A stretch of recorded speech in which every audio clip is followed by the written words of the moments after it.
In this video, I'm going to go over the only 3 ways to get clients as an online fitness and nutrition coach. And here's why you should listen. I owned a brick and mortar gym for 7 years before transitioning online to owning my own fitness business for a year. And during that time, I was actually hired by a company that went from 7 to 8 figures while I worked there for the next 2.5 years. It was a company that certified online nutrition coaches and helped them build businesses. And while I was the manager of our business education there, so heading the entire business education team, we had over 1,000 nutrition coaches come to us for our business education courses, and multiple thousands come through our certifications.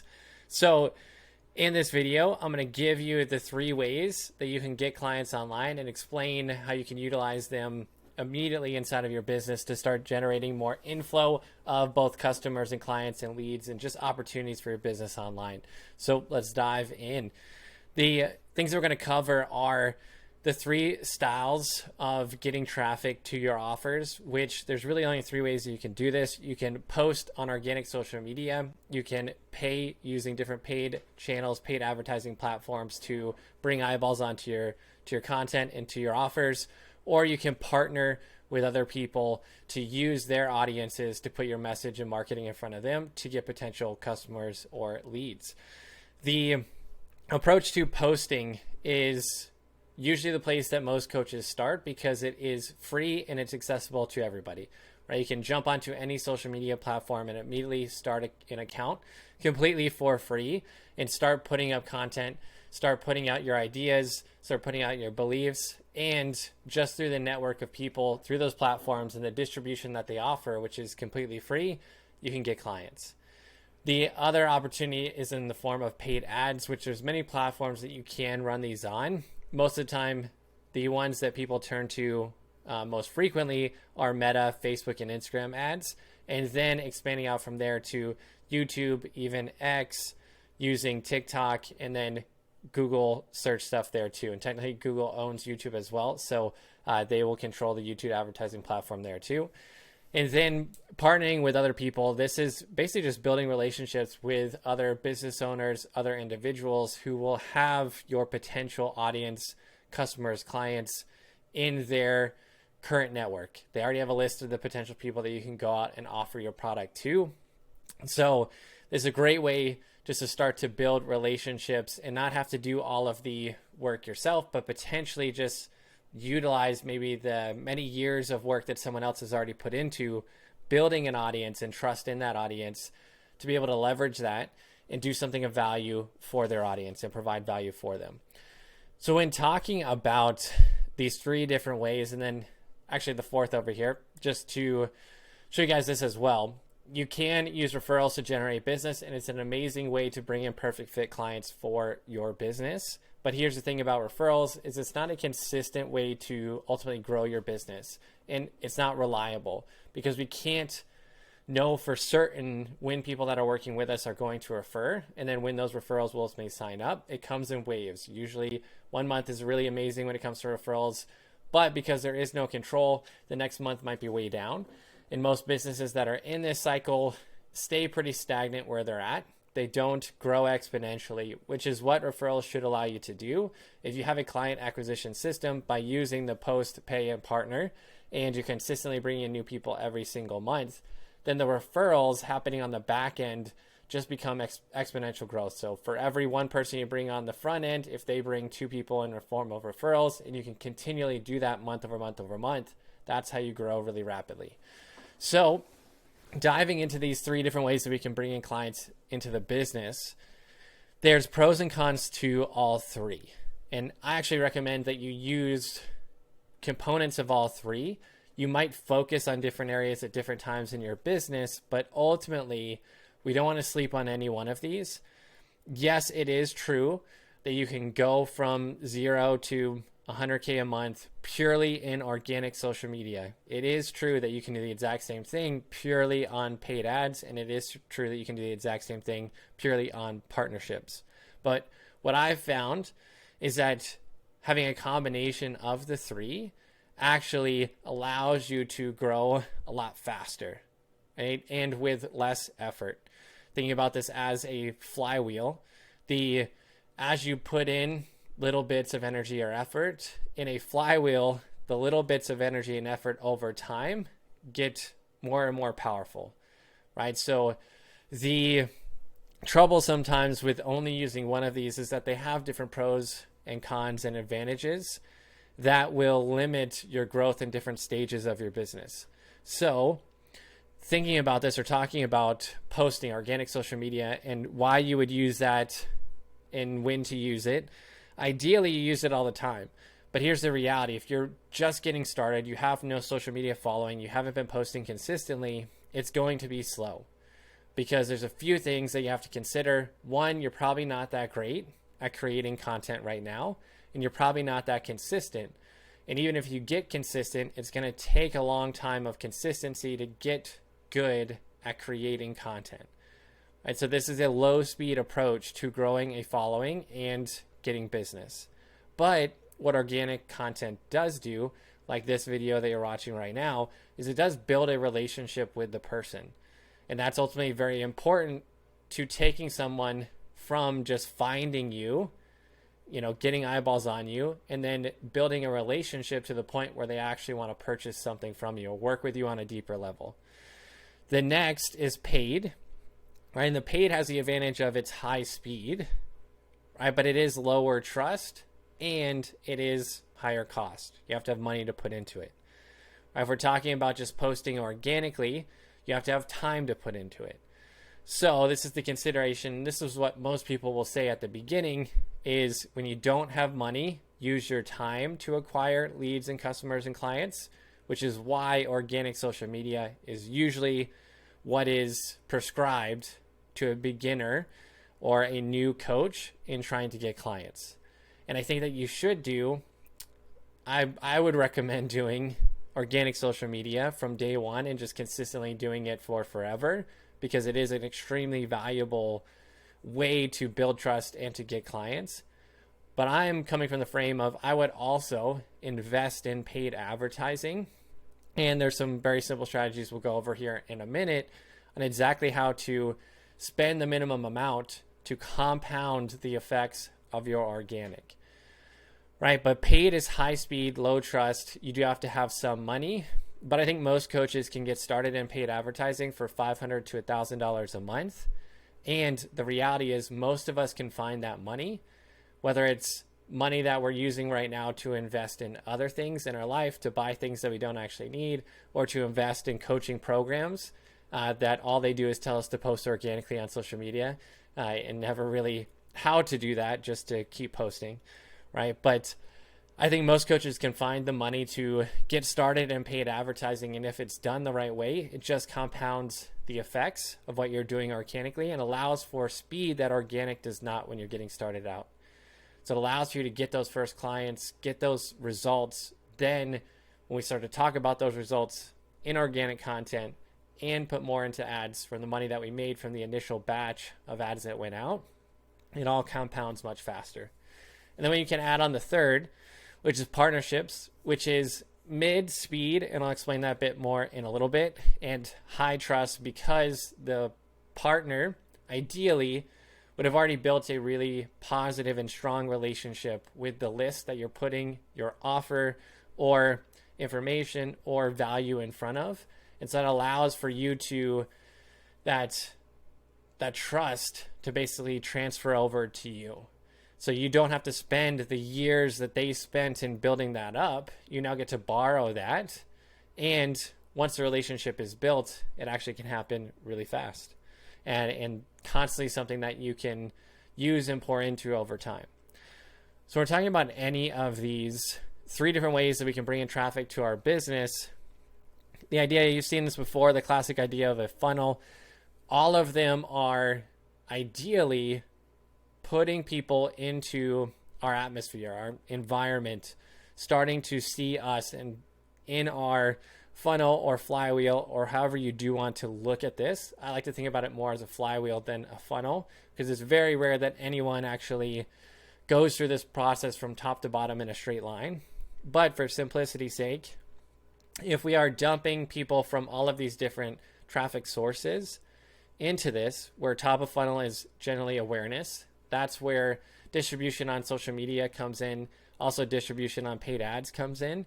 We start to get more and more people aware of who we are, what we do, how we could best serve them. Then our content, which we do want to be posting, is part of this middle of funnel trust and relationship building. And that's why I love platforms like YouTube and email in this phase, because it's the way to go deep, to really build relationships with the right person, to allow them to see you, to hear you, to buy into what you talk about, to shift beliefs, to start to understand how it is that you get people results. And then ultimately at the bottom is we have a certain amount of people that will make it through these stages to purchase from us. And this is a fluid thing where people go back and forth between the different stages.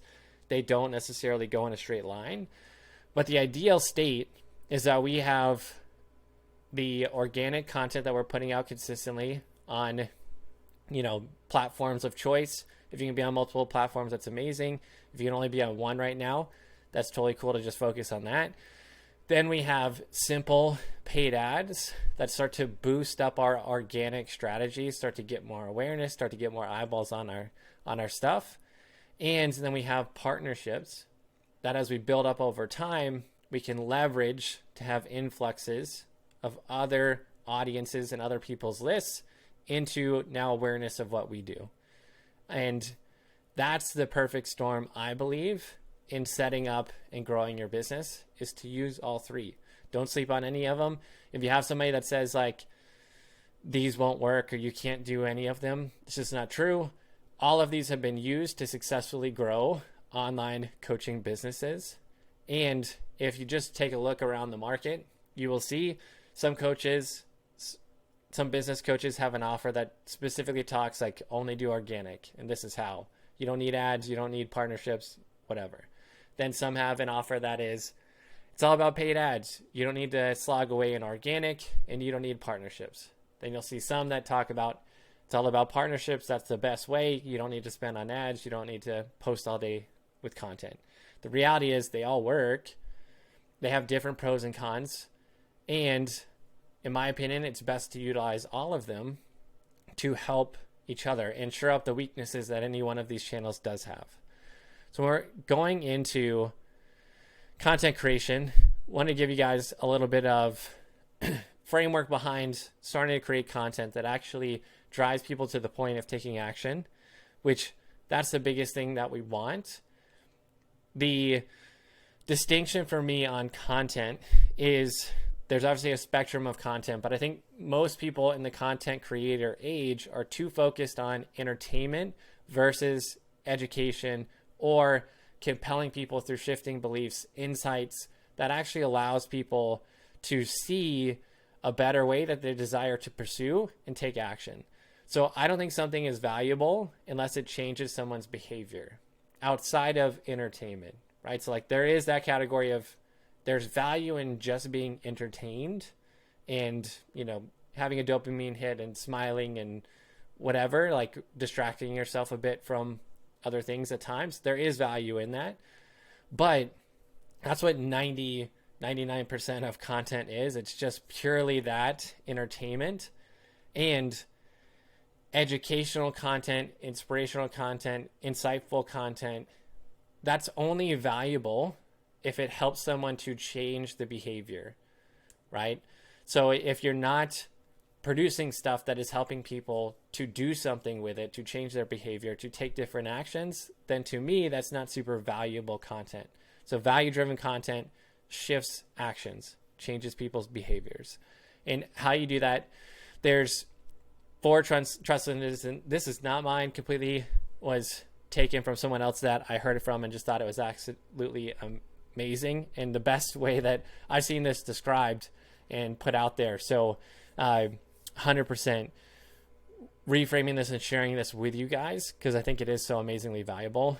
But roughly everyone falls into pretty even 25% categories, a fourth across the board on what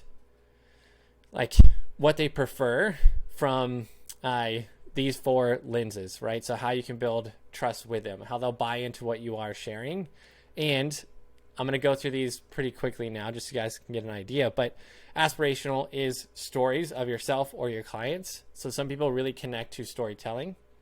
Some people really connect to actionable. Like, so this is the steps. 1, 2, 3, 4, 5. This is how you go through them. Do this and this and this and this, and you will get X desired outcome. Some people want that. Just a straight up roadmap, step by step. This is how it goes. Anthropological is a state of being human. Humans being humans, the why behind it, right? So it's a bit deeper, but some people really connect with that. Then analytical, this one's really simple to understand. Show me the data, show me the information, show me the facts. So when you're thinking about these four, you want content that individually addresses all four, right? It's hard to do them all in one. So thinking about each piece of content as which one am I addressing? Which trust limbs am I going after in this piece of content? And then using that style to do some of the other things that I'm going to talk about here in a second. There's really only 5 reasons that people will take action with you. Right, it's understanding that the first one is relative advantage. Is this better than what I'm currently doing? So use your content to show people how. If in the example I was just talking about, if you're talking about a paid ad strategy that will work for people, you could show them how using paid ads is better than slogging away at organic content for months and months and months, if not years, to hopefully build enough of a following to make money, right? Complexity. How complicated is it? Am I smart enough to do it? People want to be reassured that this is easy enough for them to do, that I'm capable of getting the stuff done that is required of me to see the results. So in this one, if people think paid ads are too complex, they will never buy your paid ads program. Because if they're like, I'm not a tech person, paid ads, there's a lot of tech, no way, never buying it.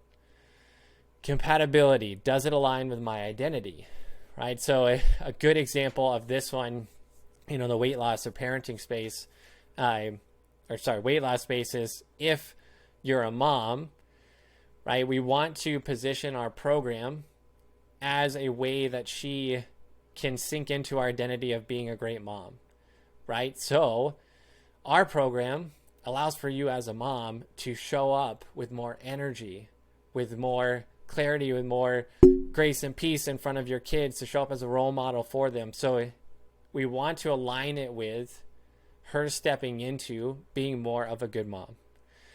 Then next one's trialability. This one's pretty straightforward. Can they test it out?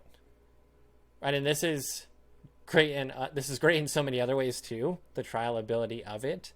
Can they see what it's like to get coached by you? Can they see what it's like to be in the program? So ideas around this. Obviously, the classic is like a free trial. But if you're not running, a SaaS offer, a recurring revenue, a membership offer, and you want somebody just to get a taste, this would be things like experiencing a coaching call from you. If you have group coaching calls, inviting them on a group coaching call. Just getting a taste of what it's like to be coached by you. Get the feedback, get the advice, get the direction. Observability. Can I see someone else doing it and getting results? So this is all the testimonials, the transformations, the case studies, and the behind the scenes of you actually working with a client. That's where this helps. Can I see someone else doing this? There are really only 5 things that people are going to buy. And you need to know, you probably want to focus on one major core one in your marketing, but you can understand that all of these play in and tie into different ways that you create content. So 5 reasons. Time is the first one. Save time, get more time for the things that you love, right? Everybody has the same amount of time, but we're all using it in very different ways. And some of us feel like we just wish there was more hours in the day. And so when you position whatever it is that you're selling, your nutrition or fitness offer, or whatever coaching offer that you are putting out there, we really want to understand, how does this save the person time or require less time than they're currently thinking it might take? Or how does this allow for them to actually have more time to do the other things that they want to do? And similarly to above, the identity can be another way or another reason that a person will buy into a program. Does it align with or solidify my identity? Just like the mom example I gave earlier. Money is the most obvious one. This is usually the one that people sink into. And especially in business coaching, it's the easiest to just say, I'll make you this, right? If you pay me this, you make this. Makes total sense. Like investing. So you can make or save money. Energy is another one. Get more energy. The other is reputation. Does it increase my status with my peers? Right? So those are 5 reasons that people buy. When you're using this, the way to create content is to think about, okay, what trust lens am I going to tackle with this singular post? And I want to pick one. As an example, aspirational. Cool, I'm going to tell a story of myself or a client. What reason people take action do I want to use? Right? Do I want to speak about relative advantage? Cool, I'll pick that one. Right? So I know I have to tell a story about the relative advantage of the way that I coach people, my unique mechanism. And I want to address, let's say, reputation with my peers inside of that story. Right? I'm going to use that now, create a piece of content to hit those 3 things within it. Now, all of this is going to tie back into understanding and shifting beliefs. If you just follow that pattern of content creation that I talked about earlier, you'll naturally hit some of these things, but you want to understand these a bit deeper, which Russell Brunson talked about this many years ago, the domino statement, right? What's the one thing if they believe they have to buy from you, right? What is that one thing that you need people to believe? And so in nutrition and fitness, if you use a particular methodology inside of the way that you coach clients, let's just say that you are a flexible dieting coach. You need your prospect to believe that that is the best way for them to get results and enjoy their life in the process of getting those results. They need to want to use flexible dieting before they come into your program, before they get on a sales call, before, you ever start working with them. Because if they don't, there's going to be a conflict between what they actually believe and what you're teaching them or telling them that they should believe. And those are very challenging clients. While you still may be able to overcome their objections and make the sale, they will have this internal conflict the entire time that they're working with you, and it's going to be very challenging for them to get results inside of your program.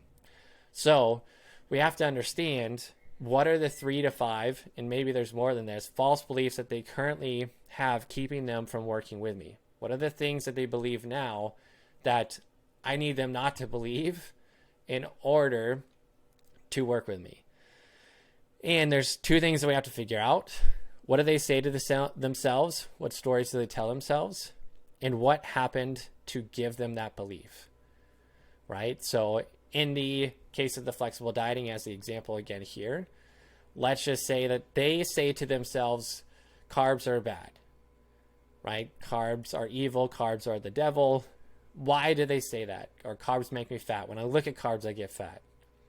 Cool. We have to understand what happened to give them that belief. Can we dive a bit deeper in? And likely they got that belief because there's many reasons, but one of those reasons might be because they were indoctrinated into a keto weight loss group years ago, and it was constantly bombarded to them that carbs are bad. They went on the keto diet, and because they eliminated a whole food group and just changed what they were eating, they lost weight significantly. And then when they went off the keto because they wanted to go back to living their regular life, they ultimately gained the weight back. And they now are associating, oh, I stopped eating carbs, I lost weight, I went back to eating carbs, a lot of other things happened, but that's all they're seeing. I went back to eating carbs and I gained weight, so carbs make me fat, make me gain weight, make it hard to lose weight, all of those things.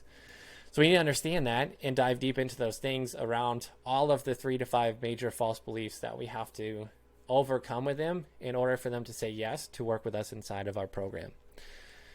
Right, so systematically remove the beliefs that are currently filling their cups so that we can fill them with the belief that will get them to buy.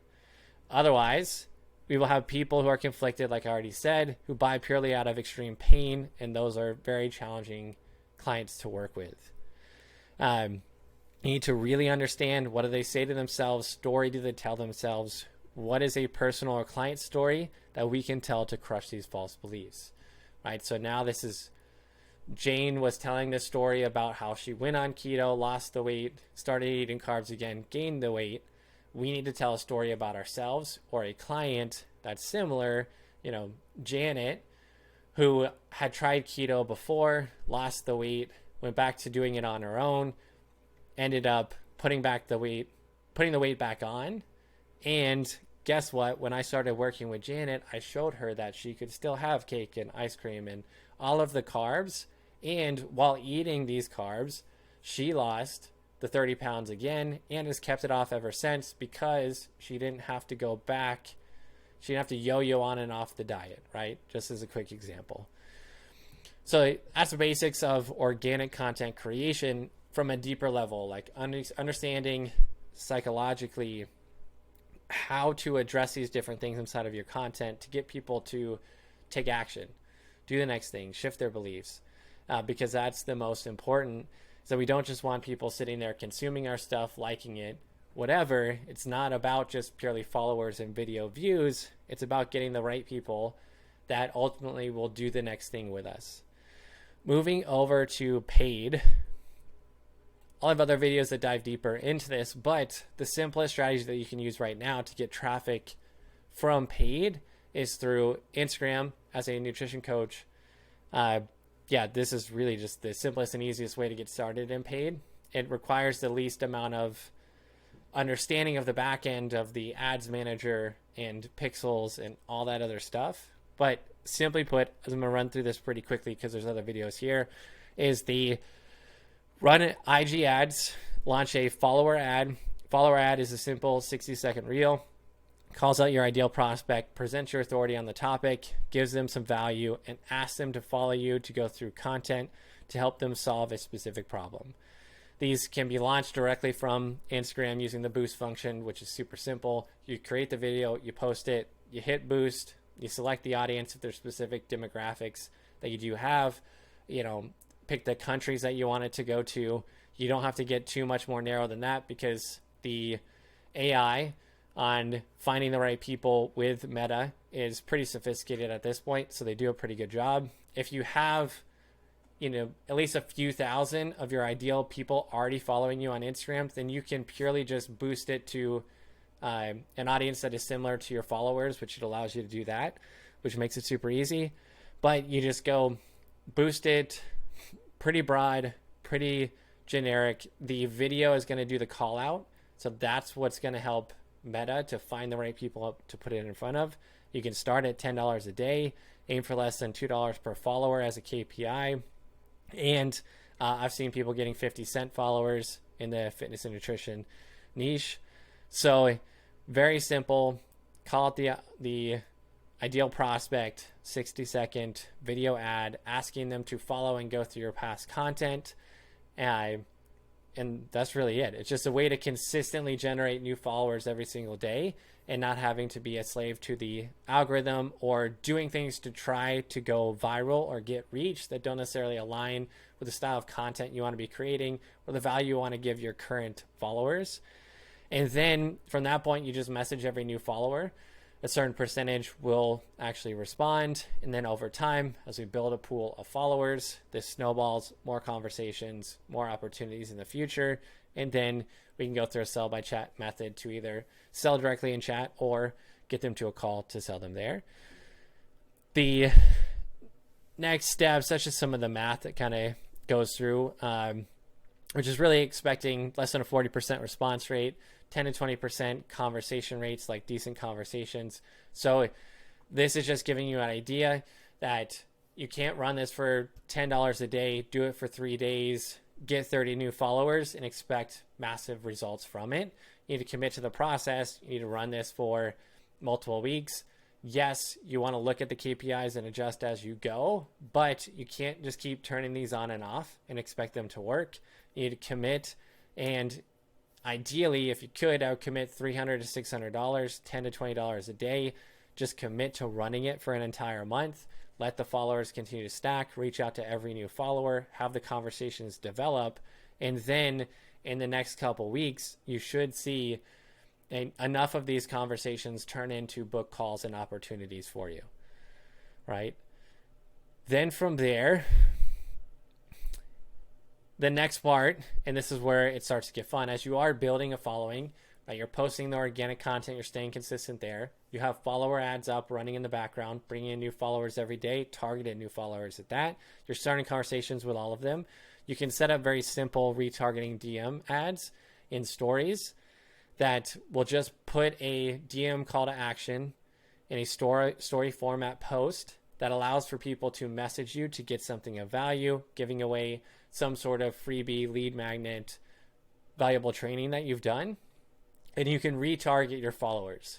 So you can have Instagram just put this in front of people that are followers of your account for $5 to $10 a day and start a couple conversations of inbound leads coming to you based on this giving something away of value.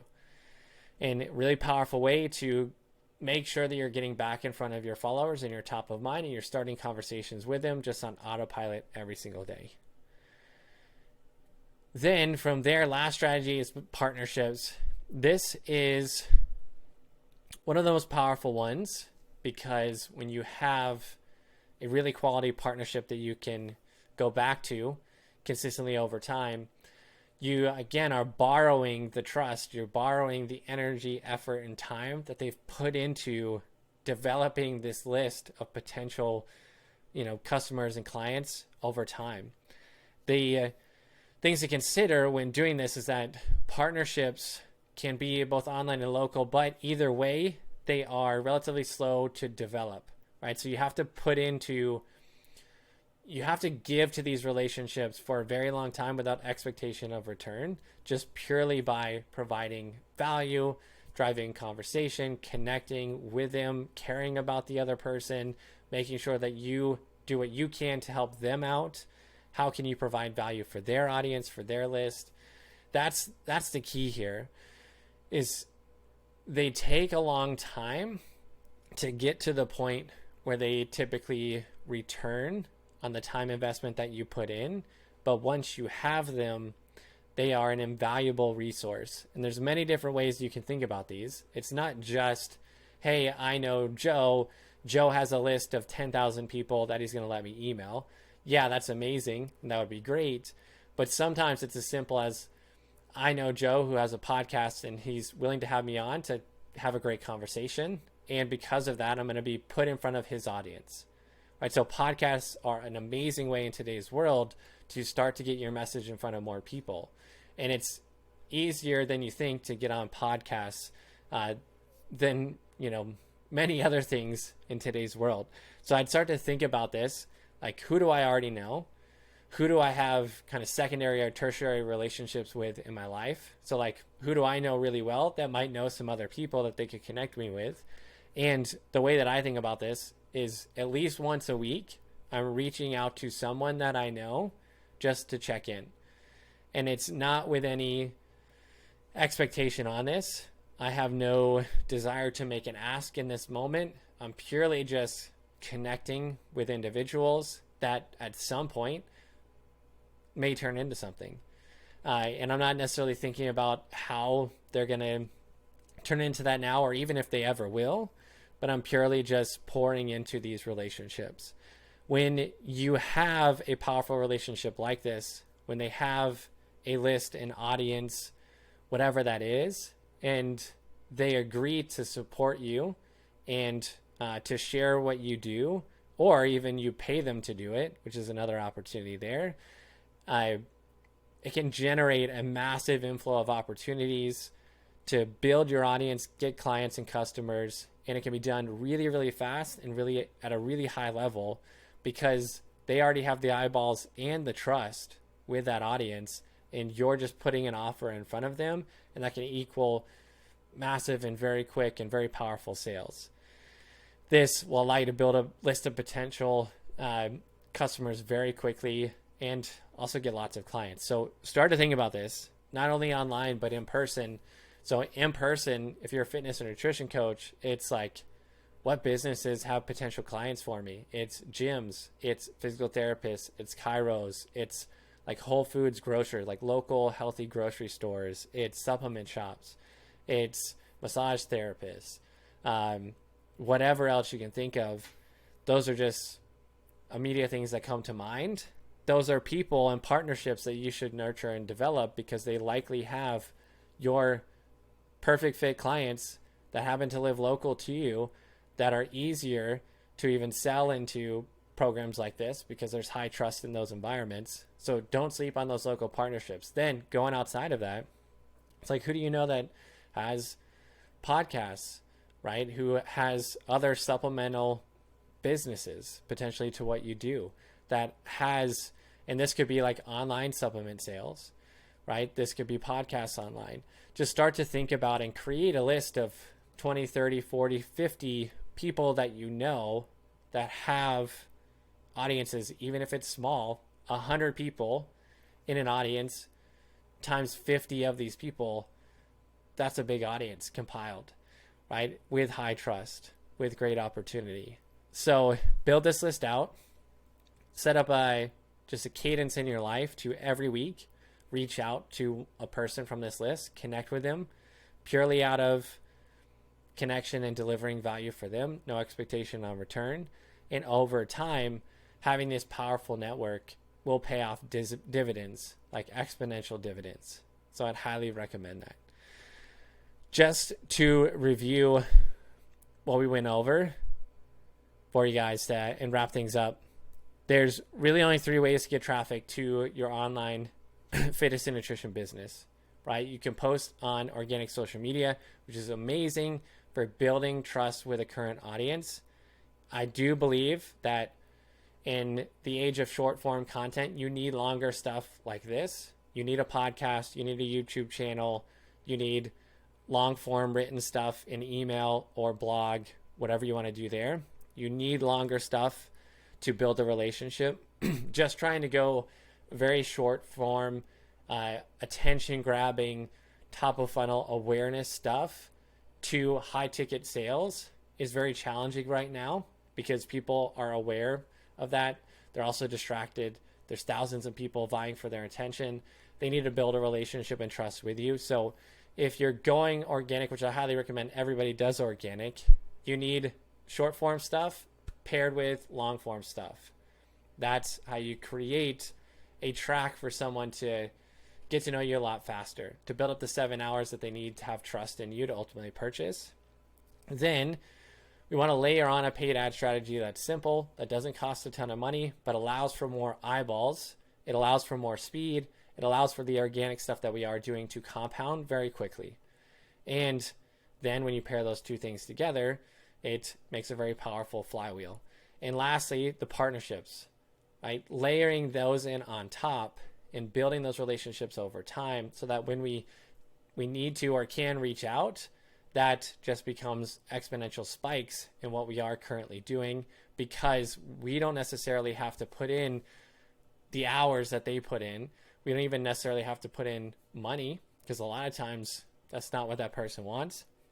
It can exponentially just add fuel to the fire and ignite what we're doing from a paid and a organic standpoint. And then when you do a good job as a coach, which you all should be doing, that's where the referrals come in. And for every new person that you bring in, whether it's through organic, paid, or partnerships, if they bring you 1 or 2 other people, now your business grows really fast. Hope that was helpful. If you guys are interested in any of the resources that I talked about or diving deeper into any of these things, feel free to comment on this video and I'd love to answer.